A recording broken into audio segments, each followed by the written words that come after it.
Lord ক্লাইভের যে line টেনে দেওয়া ছিল সেই জায়গায় কিছু কিছু জায়গায় ডিসপিউট ছিল, কিছু জায়গায় দেখা গেছে যে বাংলাদেশের ভেতরে 162টা ছিটমহল আছে। এই বিষয়টি আমরা বিস্তারিত আসলে জানবো, কারণ এগুলির ভূমি ব্যবস্থাপনা অনেকগুলি বিষয় রয়েছে, সেগুলি কিভাবে ব্যবস্থাপনা করা হবে এই বিষয়টি নিয়ে ফিরবো। তার আগে নিতে হচ্ছে একটা ছোট্ট বিরতি, সঙ্গে থাকুন।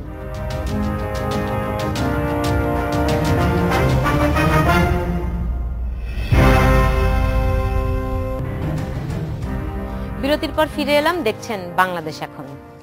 যে আমরা আলাপ করছিলাম ছিটমহল নিয়ে। 161টা ছিটমহল মোট আছে, বাংলাদেশের 51টি, ভারতের 111টি। তো এটা কি করে বিনিময় হবে জনাব গোলাম মুর্তজা? বিনিময় হবে, এটার একটা কাঠামোগত অবস্থান আছে। বাংলাদেশ এবং ভারতের মধ্যে দীর্ঘদিন ধরে যে আলোচনা করেছে, বাংলাদেশের ভেতরে যে ছিটমহলগুলো ছিল আমরা অনেকগুলো সেই সময় বঙ্গবন্ধুর জীবিত অবস্থাতেই সেই সময় একটা সমাধান হয়েছিল। পরবর্তীতে ভারতের আন্তরিকতার অভাবের কারণে মূলত বলা হয়েছে অমুকে বিরোধিতা করেছে, কিন্তু মূলত ভারতের আন্তরিকতার অভাবের কারণে বিষয়গুলো সামনে এগোয়নি। কিন্তু বিগত কংগ্রেস সরকার যখন ক্ষমতায় এবং এখানে যখন আওয়ামী লীগ সরকার ক্ষমতায়, কংগ্রেস সরকার এবং আওয়ামী লীগের সঙ্গে যেহেতু একটি হৃদ্যতাপূর্ণ সম্পর্ক ছিল, খুবই হৃদ্যতাপূর্ণ সম্পর্ক ছিল, ভারতের সিকিউরিটি রিজনে ভারত যে সমস্ত অভিযোগ বাংলাদেশের ক্ষেত্রে করত, সেই সমস্ত সব কয়টি জায়গাতে বাংলাদেশ সরকার, শেখ হাসিনার সরকার বা মহাজোট সরকার খুব আন্তরিকভাবে ভারতকে সেই সমস্ত জায়গাতে সমর্থন দিয়েছে, কাজ করেছে, সাপোর্ট দিয়েছে।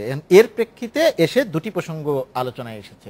যে জায়গাটিতে আওয়ামী লীগ সরকার খুব তীব্রভাবে বিরোধিতার মুখে পড়েছে, খুব তীব্রভাবে সমালোচনার মুখে পড়েছে। সমালোচনাটা কি আমরা সব দিয়েছি, যা প্রত্যাশিত তার চেয়ে বেশি দিয়েছি, কিন্তু কিছু পাইনি। তার মধ্যে দুটি বিষয়ের মধ্যে একটি হচ্ছে ল্যান্ড বাউন্ডারি এগ্রিমেন্ট যেটা, আর একটি হচ্ছে তিস্তা চুক্তি। এখন এসে দাঁড়িয়েছে যে এই দুটি জিনিসও হবে কি হবে না, এটা নিয়ে দীর্ঘদিন পর্যন্ত এক ধরনের দিয়েছিল।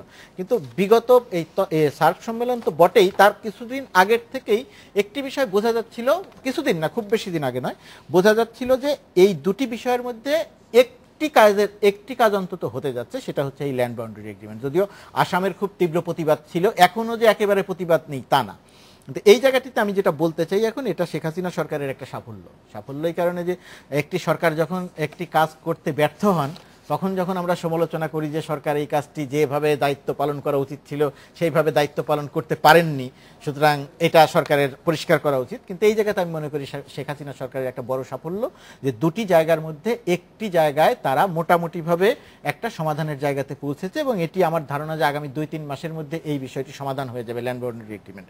এই জায়গাটিতে অনেকগুলো ব্যাপার কাজ করেছে। একটি কাজ করেছে যে বাংলাদেশ আসলে ভৌগোলিকভাবে খুব ছোট দেশ, ভারতের পেটের মধ্যে অনেকগুলো জায়গাতেই ঢুকে গেছে, কিন্তু তারপরেও কৌশলগত জায়গাতে বাংলাদেশ আসলে খুব গুরুত্বপূর্ণ। ধরুন পশ্চিমবঙ্গ সরকার যে প্রক্রিয়াতে পুরো ব্যাপারটির বিরোধিতা করছিল, আপনি যে মমতা ব্যানার্জির কথা বললেন, তিনি এখন বলছেন যে ছিটমহল এর সমস্যা সমাধানে আমাদের কোনো আপত্তি নেই।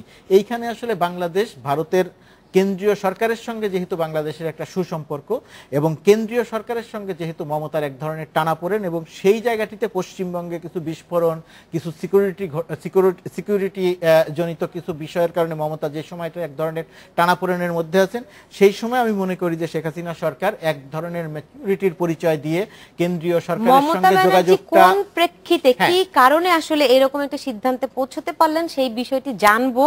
একটু যেতে চাই কলকাতায়, সেখানে আছে আমাদের সহকর্মী জয়ন্ত চক্রবর্তী। আমি একটু আপনার কাছে জয়ন্ত চক্রবর্তী একটু জানতে চাই যে মমতা ব্যানার্জি কোন প্রেক্ষাপটে তার অনাপত্তির কথা জানালেন? নিঃসন্দেহে তাই। তার কারণ হচ্ছে যে মমতা বন্দ্যোপাধ্যায় প্রথমে একটি আপত্তি জানিয়েছিলেন, কারণ তার মনে হয়েছিল যে যে অংশটি বাংলাদেশ ছিটমহলে রয়েছে তা যদি চলে যায় তাহলে তারা কিছু জমি হারাবেন, পশ্চিমবঙ্গ তাদের কিছু জমি হারাবে, এবং সেই প্রেক্ষিতে তিনি তার আপত্তিটিকে প্রথমে রেখেছিলেন।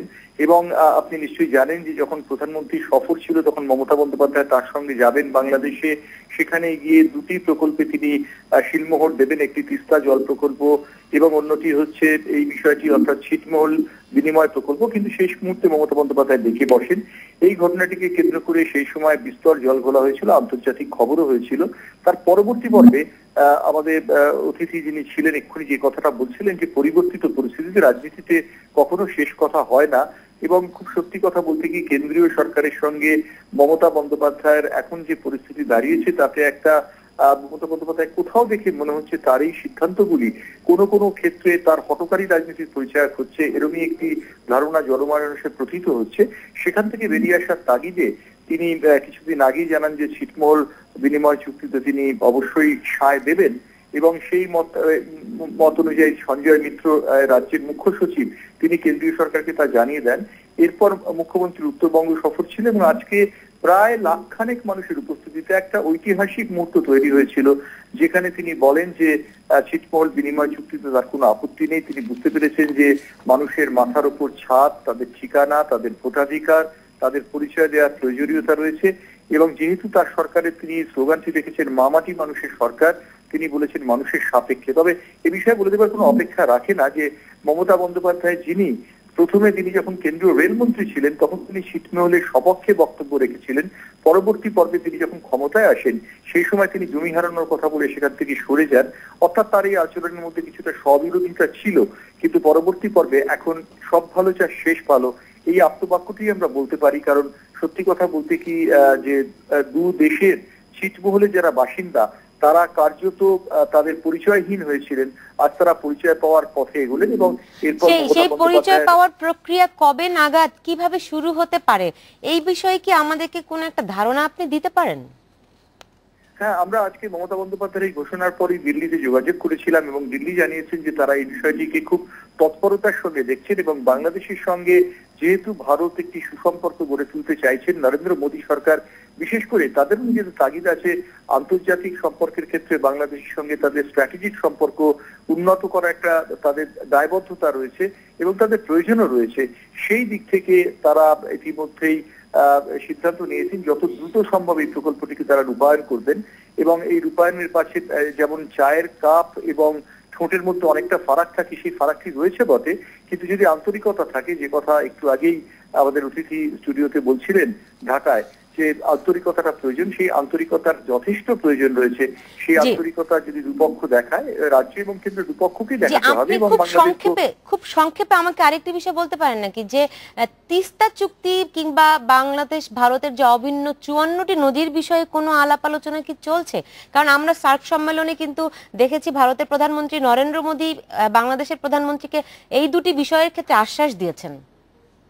হ্যাঁ, নিঃসন্দেহে নরেন্দ্র মোদী আশ্বাস দিয়েছেন, কিন্তু আমাদের মনে রাখতে হবে যে পূর্বতন সরকার তারা রাজ্যের মুখ্যমন্ত্রীর আপত্তিতে এই বিষয়টি করতে চাননি। নরেন্দ্র মোদী এবং মমতা বন্দ্যোপাধ্যায়ের সম্পর্ক আর যাই হোক খুব মধুর নয়, তবে আমার মনে হয় যে আন্তর্জাতিক সম্পর্কের ক্ষেত্রে ছিটমহল বিনিময় চুক্তিতে সায় দেবার পর মমতা বন্দ্যোপাধ্যায় তিস্তা জল বন্টন চুক্তি নিয়ে নিশ্চয়ই ভাববেন। জি, আমরাও সেটাই আশা করছি। জয়ন্ত চক্রবর্তী, আপনাকে অনেক ধন্যবাদ। জি, নিশ্চয়ই এটা একটা ভালো খবর, আমরা আরো আলোচনা করব। তার আগে নিতে হচ্ছে একটা ছোট্ট বিরতি।